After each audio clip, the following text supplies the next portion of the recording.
RLD के नेता जयंत चौधरी जी मिलके किसानों के लिए वो उद्धार का काम कर सकते हैं जो उनको समाजवाद में रहते हुए कभी नहीं मिलता, क्योंकि वो समाजवाद नहीं है, वो परिवारवाद है। वो सिर्फ और सिर्फ एक परिवार की राजनीति है। आपको चौधरी चरण सिंह जी के आदर्शों पे चलना है, किसान नेता के रूप में अपने आप को साबित करना है, तो बीजेपी के साथ मिलो। कौन सा गठबंधन जिसका आर ना पार?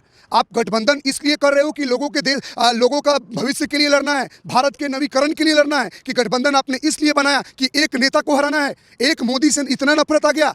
हमारे चुने हुए प्रधानमंत्री हैं जिनको तुम लोग आए दिन अपशब्द बोल देते हो इस देश में, उस प्रधानमंत्री को हटाने के लिए आप गठबंधन, मतलब ये तो यही हाल हो गया। एक शेर को हटाने के लिए जंगल के सारे लकड़बग्गे, गीदड़ उधर सारे जानवर मिल गए, फिर भी उस शेर का बाल बाका नहीं कर सकते, क्योंकि शेर शेर ही होता है। उस शेर को यहाँ के जनता ने वोट के थ्रू चुना है, ना कि परिवारवाद में किसी को भीख में सीट मिला हुआ है। राजनीति का जो सबसे निचतम स्तर का प्रदर्शन कर रहे हैं ना, ये विपक्ष कर रहे हैं, सिर्फ एक पार्टी को हराने के लिए, सिर्फ एक पार्टी को हराने के लिए इतना गिर गए हैं। और थैंक्स टू डिजिटल वर्ल्ड कि हम वोटर्स हम देख रहे हैं, समझ रहे हैं, और इनको रोड पे बिग बिग के एक दिन नाले गटर में इनको फेंक देंगे आने वाले टाइम में। राम के चरित्रों पे उंगली उठाते हो, राम मंदिर के लिए लड़े गए कार सेवकों पे आप अंधाधुंध गोलियां चलवाते हो। जब कार सेवक मर जाते हैं तो आप बोरी बांध के, पत्थर बांध के सरयू में फेंक देते हो। ये विपक्ष रहती तो 500 साल थोड़ा 5000 साल तक राम मंदिर का उद्धार नहीं हो पाता। जिन ने राम पे सवाल उठाया, मार्क माई वर्ड, जिन ने राम पे सवाल उठाया, उनका राम नाम सत्य हो गया। समाजवादी पार्टी रो रहे हैं कि हम जाके पर्सनली मिलेंगे। क्या पर्सनली मिलोगे? लोग चप्पल जूता चलाएंगे तुम्हें वहां पे। जिन कार सेवकों के लाश पे तुम जिन रोड पे बिछवाए थे, उन रोड पे कैसे चलोगे?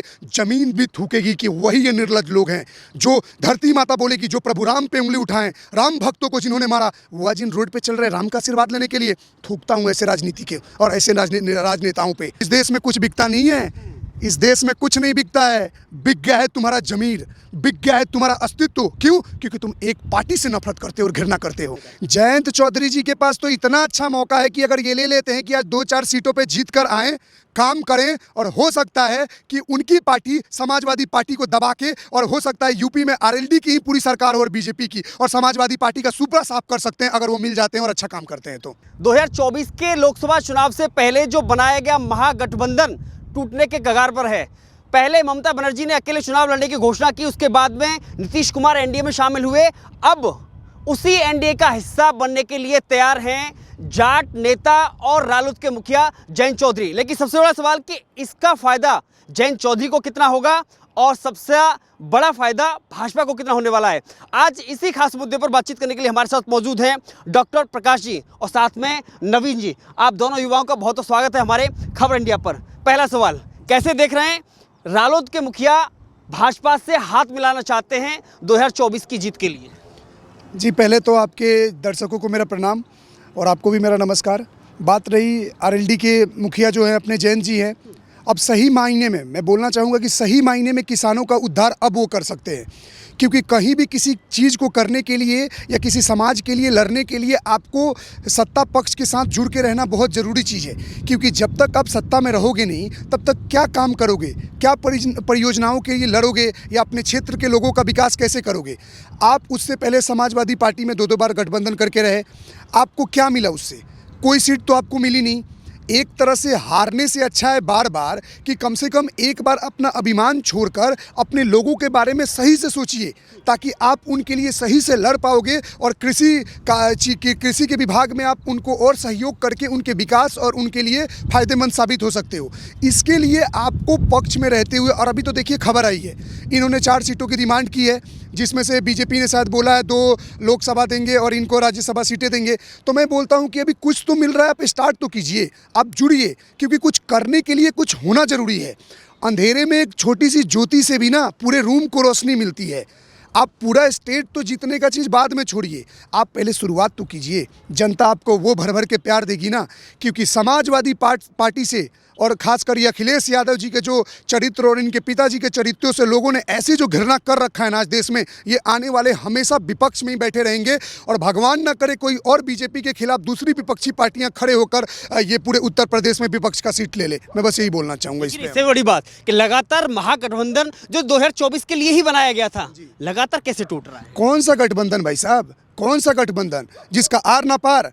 आप गठबंधन इसलिए कर रहे हो कि लोगों का भविष्य के लिए लड़ना है, भारत के नवीकरण के लिए लड़ना है, कि गठबंधन आपने इसलिए बनाया कि एक नेता को हराना है? एक मोदी से इतना नफरत आ गया? हमारे चुने हुए प्रधानमंत्री हैं जिनको तुम लोग आए दिन अपशब्द बोल देते हो इस देश में, उस प्रधानमंत्री को हटाने के लिए आप गठबंधन, मतलब ये तो यही हाल हो गया।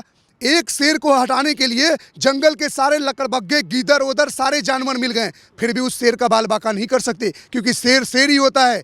उस शेर को यहाँ के जनता ने वोट के थ्रू चुना है, ना कि परिवारवाद में किसी को भीख में सीट मिला हुआ है। मैं आपको एक और बात बता देना चाहता हूँ, बीजेपी कोई परिवारवाद की राजनीति नहीं करता। बीजेपी में रहने के लिए आपको अपने काबिलियत को साबित करना पड़ेगा। जैसे मध्य प्रदेश में चुनाव हुआ, वहाँ के स्टेट असेंबली इलेक्शन में बड़े बड़े कैबिनेट मिनिस्टरों को मैदान में उतारा गया कि आप इतने टाइम से कैबिनेट, जैसे कैलाश विजयवर्गीय जी हो गए, नरेंद्र तोमर हो गए, इतने बड़े बड़े कैबिनेट मिनिस्टरों को वहाँ इसलिए उतारा गया ताकि आप साबित करो कि क्या आप सही में आप सक्षम हो, क्या सही में आपको अपने जगह पे पकड़ है। उन्होंने जीत के अपना साबित किया, तब जाके तो बीजेपी में वही जीतता है जिसको जनता चुनती है, प्यार करती है, ना कि परिवार दादा परदादा की दी हुई सीट के भीख पे लड़ रहे हो और बार बार हार रहे हो। तो बात रही समाजवादी पार्टी की और बात रही इंडी गठबंधन जैसा इस भारत में अब कुछ बचा नहीं है। अब देखो, एक एक करके बोलता हूँ। आप एक तो स्टार्ट किए थे पहले भारत जोड़ो यात्रा, पता नहीं कौन सा भारत तोड़ दिया था, जिनके बाप दादा भारत तोड़े वो भारत जोड़े निकले हैं। जो पाकिस्तान बांग्लादेश तोड़े वो स्टार्ट कर रहे हैं भारत जोड़ो। जहाँ जहाँ भारत जोड़ते जोड़ते आए 3 स्टेट हार गए, मध्य प्रदेश हार गए, छत्तीसगढ़ हार गए, राजस्थान हार गए। कौन सा भारत जोड़े? दूसरा आपने स्टार्ट किया सेकेंड फेज में भारत न्याय जोड़ो यात्रा। अब न्याय पता नहीं स्टार्ट भी देखो कहाँ से किए, मणिपुर से। अरुणाचल क्यों नहीं गए? अरुणाचल के लोग को अपना नहीं मानते हो? अरे तुम कैसे मानोगे? तुम तो हमेशा उंगली उठाते थे। अरुणाचल को तो बाहरी, तुम्हारा तो बस चलता था अरुणाचल प्रदेश, तुम तो चीन को दे देते। वो तो शुक्र मनाओ सही टाइम पे दूसरी सरकार आ गई। दूसरा बात करते हैं, आपने मणिपुर से स्टार्ट किया। जैसे आपकी बस चली नहीं कि जय श्री राम और मोदी मोदी के नारे निकलने लगे तो एकदम एग्रेसिव होकर बस से उतर गए, जैसे जनता को ही मार डालोगे। फिर देखो कैमरा है तो पीछे घुस गए। आप जैसे बंगाल में, असम में घुसने वाले थे, कमेंट पास कर दिए कि हेमंत बिस्व शर्मा भारत के सबसे भ्रष्ट वो है, मंत्री है, नेता है, मुख्यमंत्री हैं। तो हेमंत बिस्व शर्मा ने बोल दिया कहीं भी शहर से गुजरे और कहीं भी शहर में अशांति फैलाए तुमको अरेस्ट करवा लिया जाएगा क्या यात्रा के बाद। तो आप बाहर गए, बोगाईगांव शहर मेरे बगल से गुजरे थे, वहाँ से असम से। अब सुनो, अब और आगे बढ़ते तो मजाक बन रखा है पूरे गठबंधन का। अब बंगाल में घुसे तो ममता बनर्जी बोलती मैं अकेला लड़ूंगी, आपके गाड़ियों पे पत्थर चल रहा है। बोलने का मतलब है राहुल जी जो दूसरी न्याय यात्रा निकाले हैं ना, सॉरी भारत मस्ती यात्रा जो निकाले हैं, जहाँ जा रहे हैं वहीं सरकार टूट जा रही है। श्राप ही लग रहा है। अब बंगाल गए नहीं कि बंगाल में घुसते वो फर्स्ट लॉ ऑफ थर्मोडायनेमिक्स की तरह जो होता है ना, रेडिएशन छोड़ते हुए गए कि बिहार के नीतीश कुमार छोड़ के चले गए इधर, उधर हेमंत सोरेन पकड़ा गए, इधर यूपी तो आएगा नहीं। मतलब ये अपने आप को 10 क्या 1000 फुट गड्ढे में डाल रही है। मोदी जी ने बोला ना उस दिन भाषण में कि कांग्रेस अभी तो विपक्ष में है, आने वाले टाइम में दर्शक बन के देखने का मौका मिल सकता है इनको, क्योंकि आने वाले 2024 में अपने मोदी जी आ रहे हैं और मोदी जी आने वाले 5 सालों में 1000 साल का भविष्य तय करेंगे। और क्या आएंगे उस पर तो मैं बाद में जाता हूँ। और बात रहे हैं गठबंधन का, आरएलडी के नेता जयंत चौधरी जी मिल के किसानों के लिए वो उद्धार का काम कर सकते हैं जो उनको समाजवाद में रहते हुए कभी नहीं मिलता, क्योंकि वो समाजवाद नहीं है, वो परिवारवाद है। वो सिर्फ और सिर्फ एक परिवार की राजनीति है। आपको चौधरी चरण सिंह जी के आदर्शों पे चलना है, किसान नेता के रूप में अपने आप को साबित करना है, तो बीजेपी के साथ मिलो। मैं बोलता हूँ देखो, हर चीज़ का पक्ष विपक्ष है। आपने कहीं ट्राई किया ना, अकेला तो आपकी पार्टी इतनी बड़ी मजबूत नहीं है। आप पूर्वी उत्तर प्रदेश में आपका पकड़ मजबूत है, सॉरी पश्चिमी है ना ये, हाँ पश्चिमी उत्तर प्रदेश में आपका पकड़ मजबूत है। आप चलिए इधर कुछ तो जीतो। अब तो जीत ही नहीं रहे हो ना महाराज। अब कहीं बागपत से हो, मुजफ्फरनगर से हो, इधर आपका मेरठ वेरठ, कहीं से तो जीत के एक साबित करो कि मैंने ये काम किया। कि सिर्फ एक पार्टी के विरोध में आप लड़ते रहोगे और अपना पार्टी का सर्वनाश करा लोगे। तो अब जयंत जी पार्टी में जुड़े, किसानों के भले के लिए सही में लड़ें और किसी कृषि के क्षेत्र में किसानों के लिए लड़के उद्धार करें और गवर्नमेंट में रहोगे तभी उनके लिए कर पाओगे। और बाकी ये इंडी फिंडी भिंडी अलायंस का कोई अस्तित्व नहीं है, मैं बता दे रहा हूँ। खत्म, नष्ट हो चुका है पूरा इंडी अलायंस। देखिए अखिलेश यादव ने 7 सीटें ऑफर की हैं जयंत चौधरी के लिए। क्या अखिलेश यादव 7 जीतेंगे? आप एक बात बताओ ना, अखिलेश यादव 80 में से कितना जीतेंगे? उनका तो खुद का पता नहीं चलता है कितने सीटों। अखिलेश यादव के लिए मैं बताऊं, मेरे पास शब्द नहीं है, क्योंकि ये वही लोग हैं जो हमारे इष्टों का आए दिन अपमान करते हैं। वो क्या स्वामी प्रसाद मौर्य क्या बोलते हैं, आप किसी पार्टी के विरोध में आप अमित शाह और मोदी के विरोध में आप कृष्ण जी और राम जी का अपमान कर देते हो, और आप ये समझते हो कि आप समाज में लोगों को जोड़ रहे हो। क्या मैं आपसे सवाल पूछना चाहता हूँ कि क्या इनके पार्टी के लोग, जो समाजवादी पार्टी के लोग वोटर्स हैं, क्या वो कृष्ण को नहीं मानते हैं? क्या आप जब भगवान राम का अपमान करते हो या विष्णु जी का अपमान करते हो कि 10 हाथ लक्ष्मी जी का कहाँ है, लक्ष्मी नहीं दिखती है, तो क्या वो विष्णु जी की पत्नी लक्ष्मी जी नहीं है? क्या विष्णु जी क्या होता है, राम जी कृष्ण जी नहीं है?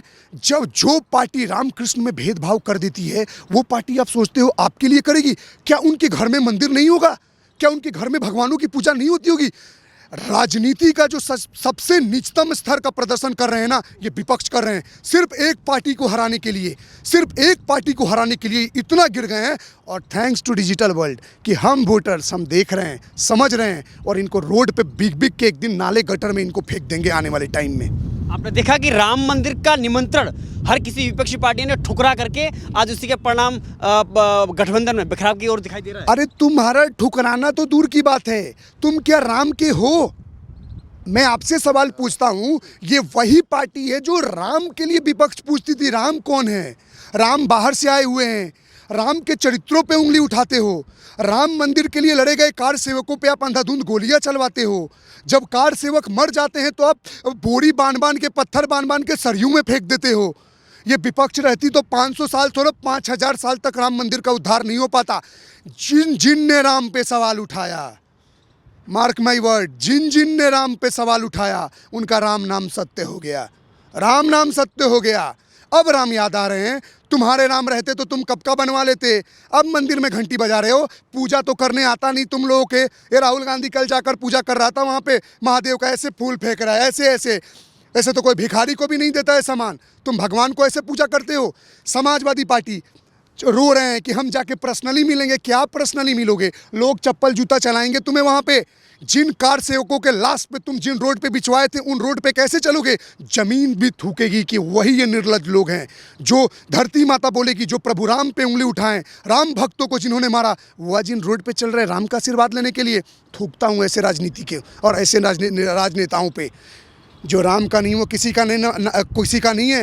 राम एक मर्यादा। राम से हम क्यों इतना प्यार करते हैं मैं बताता हूँ।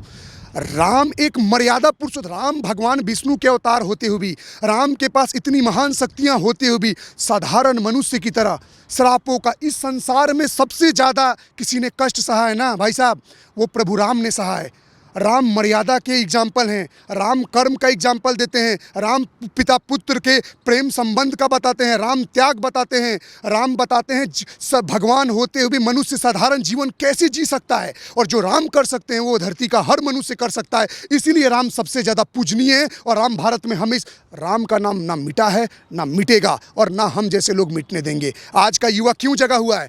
आज आप कभी कभी रिपोर्टिंग करते होगे भाई साहब, युवा इतना आक्रोशित क्यों हो जाता है? जय श्री राम क्यों करते हैं? ये आक्रोश लोग बोलता है भैया, आजकल बहुत लेफ्टिस्ट लोग सवाल उठाता है कि भैया राम का नाम तो प्यार से लो, जय श्री राम बोलोगे तो राम सुनेंगे, जय श्री राम और झंडा लेके एग्रेशन दिखाने से क्या होगा? तो मेरे भाई सुनो, अगर कोई देख रहे हो उल्टे वाले, ये हमारा वो क्रोध है, हमारा वो गुस्सा है तुम लोगों के खिलाफ, जो हमारे भगवानों को टेंट में रख दिए। वो टेंट बदलने के लिए साल में परमिशन लेना पड़ता था कोर्ट से। हमारे इष्टों पे तुमने सवाल उठाया, उस इष्ट के लिए लड़ने के लिए लोगों पे तुमने गोलियां चला के रोड को खूने खून कर दिया। वो हमारा आक्रोश है, हमारा त्याग है, हमारा गुस्सा है कि तुमने हमारे भगवान को ऐसा किया। हम छोड़ेंगे नहीं और ना कभी माफ़ करेंगे। तुम हमारे महादेव के लिए, मैं तो सोचता हूँ जितने मंदिर तोड़ा गया, लोग बोलता है कि मंदिरों की राजनीति देश में चलती है। एक मंदिर तो बन गया अयोध्या, तो पूरे शहर का नवनिर्माण हो रहा है। इस पूरे भारत में जो लोग सवाल उठाते हैं ना मंदिर से क्या फ़ायदा, मैं आपको एक चीज़ बताता हूँ। इस भारत में जीडीपी में 2.87% का कंट्रीब्यूशन करता है पूरे भारत का ये टूरिज्म और ये मंदिरों से। अकेला तिरुपति बालाजी का टर्नओवर 3 लाख करोड़ का है, आप समझ रहे हो? और टोटल टूरिज्म से जो इंडिया में आता है 3 लाख करोड़ का रेवेन्यू आता है। मस्जिदों से कौन सा रेवेन्यू आता है? चर्चों से कौन आता है? उसका तो प्राइवेट प्रॉपर्टी वाले लेके रखते हैं, अपने अपने धर्मों का डेवलपमेंट में पैसा यूज करते हैं, और मंदिरों पे सरकार का कब्जा रहता है। अरे यार मैं तो बोलूँ, पहले तो प्लेसेस ऑफ वर्शिप एक्ट को ही ख़त्म किया जाए इस देश में। गुलामी की जंजीर में बांध दिए हो। ऐसा लगता है कि मेजोरिटी होना और हिंदू होना इस देश में कलंक है हमारे लिए। ऐसा लगता है कि बाहर के देशों में मेजोरिटी दबा रहे हैं माइनॉरिटी को, और यहाँ पे माइनॉरिटी हमारे छाती पे चल रहा है। तो बोलने का मतलब है, ये धर्म के साथ ही देश चलेगा और धर्म के साथ ही डेवलपमेंट हो रहा है। जो फिजिक्स में 10-10 नंबर लाकर जो राम मंदिर पे क्वेश्चन खड़ा कर रहे हैं ना, फिजिक्स के राइटर HC वर्मा सेल्फी लेके डाल रहे हैं कि राम मंदिर आए। भक्ति प्रमाण मांगता है, भक्ति प्रमाण नहीं मांगता है, आस्था समर्पण मांगता है कि हम अपने भगवान को मान रहे हैं। मैं तो ये नहीं बोल रहा हर टाइम घंटी बजाओ, आपको जब श्रद्धा करे। मैं डॉक्टर हूँ, काम कर रहा हूँ, भाई साहब जिम में हैं, अपना कर रहे हैं। अपना काम के अलावा भी हम अपने भगवानों को याद कर सकते हैं। मंदिरों का निर्माण ही इसीलिए हुआ। जाइए, बैठिए, धर्म पे चर्चा कीजिए। जिन्होंने 1 रुपया दिया नहीं, वो हमारे मंदिरों से क्या फ़ायदा है, मत उठाओ। जिन्होंने दिया वो देख लेंगे। आप कल भी क्वेश्चन उठाते थे, आज भी क्वेश्चन उठा रहे हो। आप अपना काम करो। इतना ही देश का फिक्र है ना, तो पढ़ाई लिखाई करो और बच्चे कम पैदा करो कि पॉपुलेशन ना बढ़े, वरना और कंपटीशन बढ़ेगा। और नहीं तो इतना पढ़ो कि कंपटीशन फेस कर पाओ, क्योंकि इस देश में कुछ बिकता नहीं है। इस देश में कुछ नहीं बिकता है। बिक गया है तुम्हारा ज़मीर, बिक गया है तुम्हारा अस्तित्व। क्यों? क्योंकि तुम एक पार्टी से नफरत करते हो और घृणा करते हो। प्रधानमंत्री से हमारे वोट देते हैं, वोट दे के चुने हैं। अब एक चीज़ और ऐड करता हूँ आपके चैनल में, पावर ऑफ 1 वोट। कैमरामैन थोड़ा फोकस कीजिए, ज़्यादा वायरल होता है ना, फोकस। मैं एक बात बोलना चाहूँगा, पावर ऑफ 1 वोट क्या होता है, मैं आपके चैनल के माध्यम से बताता हूँ। भाई साहब, 1 वोट देने के लिए ना, मैं रहता गाजियाबाद में हूँ, मेरा वोटर ID आसाम का है। अब सोचो, 1 लोकसभा वोट देने के लिए मैं यहाँ से फ्लाइट करके, या सॉरी फ्लाइट बोल दूंगा तो बोलेंगे ज़्यादा बोल रहा है, राजधानी, 1.5 दिन का समय लगता है। वहाँ पहुँचता हूँ आसाम में, एक वोट दे के आता हूँ, just to cast 1 vote Lok Sabha या राज्यसभा इलेक्शन का। अप डाउन में मेरा 15-20 हज़ार रुपये का खर्चा होता है। और कुछ तुच्छ लोग ये समझते हैं कि हमें 500, 2000 और 5000 में खरीद लेंगे। अबे मूर्खो, जो 20,000 एक वोट के लिए दे रहा है, वो कैसे बिक सकता है? कुछ तो सोच के वो वोट दे रहा है। अरे हमें नहीं चाहिए 15 लाख और वो, हमें चाहिए राष्ट्र सुरक्षित रहे, देश के नागरिक सुरक्षित रहें, औरतें अच्छे से आज़ादी से घूम पाएं, लूटपाट ना हो, चोरी ना हो, अपराधियों को तुरंत सजा मिले, देश की पॉलिसी स्ट्रिक्ट हो, देश का सम्मान हो और हमारा सेना को मजबूती मिले। ऐसे राष्ट्र की हम कल्पना करके हम वोट दे रहे हैं और इस सरकार को बार बार ला रहे हैं। तुम्हारे जैसे दोगले राजनीति नहीं खेलते हैं। ये संदीप पुरजेवाला, वो कौन था सुरजेवाला, बोलता है कि जो बीजेपी के वोटर हैं वो राक्षस हैं। अबे कल तक तो तुझे ही वोट मिल रहा था, तो कल तक ठीक थे। तुम ये सोचो कि युवा क्यों आपको वोट नहीं दे रहा है। आपको युवा वोट क्यों नहीं दे रहा है? क्योंकि आप युवा की नज़र में गिरते जा रहे हो। आप वो नीचतम प्रदर्शन करते हो, आए दिन सेना का अपमान कर देते हो। सेना के कामों पे कल अधीर रंजन चौधरी पर वहाँ पे लोकसभा की राज्यसभा में पूछ रहे हैं कि पुलवामा और इसके बारे में क्वेश्चन रेज कर रहे थे। तो ये सोचो, सेना के कामों पे जिन पे भरोसा नहीं है, उन पे जनता भरोसा करे। थू है ऐसे लोगों पे। 2024 का परिणाम क्या होगा? क्योंकि महागठबंधन जो मोदी के खिलाफ में बनाया गया, मोदी को हराने के लिए बनाया गया। गठबंधन तो भाई साहब आप बोलो ही मत। कुत्तों का झुंड एक जगह खड़ा हो जाए ना तो शेर नहीं होता। सॉरी, किसी को कुत्ता बुरा लग जाए तो गीदड़ों का झुंड एक जगह हो जाए ना तो वो नहीं होता, वो शेर है। मोदी जी शेर हैं। शेर को इतना आसानी से नहीं है, दिल से प्यार करते हैं। तुम इसे अंधभक्ति बोल दो या कुछ भी बोल दो, चमचों होने से अच्छा है अंधभक्ति। ठीक है हम लोग, तुम बोलो। जब तुम्हें फैक्ट से मतलब नहीं, डाटा से मतलब नहीं, देश के डेवलपमेंट से मतलब नहीं, तो भैया हम अंधभक्ति सही है और मोदी को वोट देंगे। सॉरी, मोदी श्री क्या बोलते हैं, श्री नरेंद्र दास दामोदर दास मोदी जी को वोट देंगे हम। और ये जो गठबंधन है, गठबंधन पूरा फ्लॉप, पूरा ख़त्म हो चुका है। जनता अथाह प्यार करती है।